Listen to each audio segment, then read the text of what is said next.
قیامت کے متعلق اہم احادیث پر میں روشنی ڈالنا چاہتی ہوں۔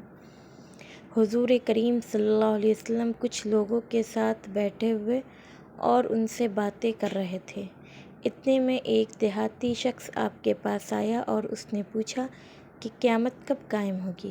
آپ صلی اللہ علیہ وسلم اپنی گفتگو میں مصروف تھے۔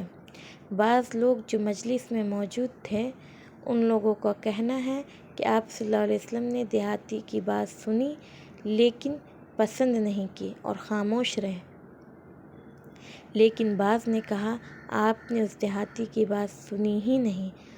جب آپ اپنی بات پوری کر چکے تو آپ صلی اللہ تعالیٰ علیہ وسلم نے فرمایا، میں سمجھتا ہوں کہ نبی کریم صلی اللہ علیہ وسلم نے یوں فرمایا، قیامت کے بارے میں پوچھنے والا شخص کہاں گیا؟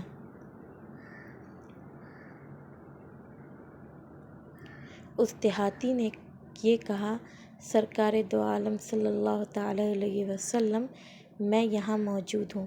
آپ صلی اللہ علیہ وسلم نے فرمایا، جب امانت دنیا سے اٹھ جائے تب تم قیامت کا انتظار کرنا، یعنی ایمانداری جب ختم ہو جائے تو انتظار کرنا قیامت کا۔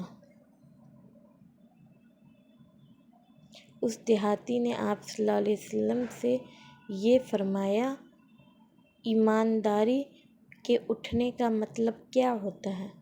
تو آپ صلی اللہ علیہ وسلم نے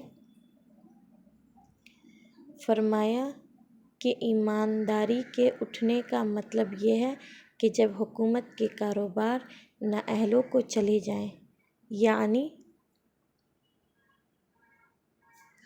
سونپ دیے جائیں گے تو قیامت کا انتظار کرنا۔ صحیح بخاری کی یہ روایت ہے۔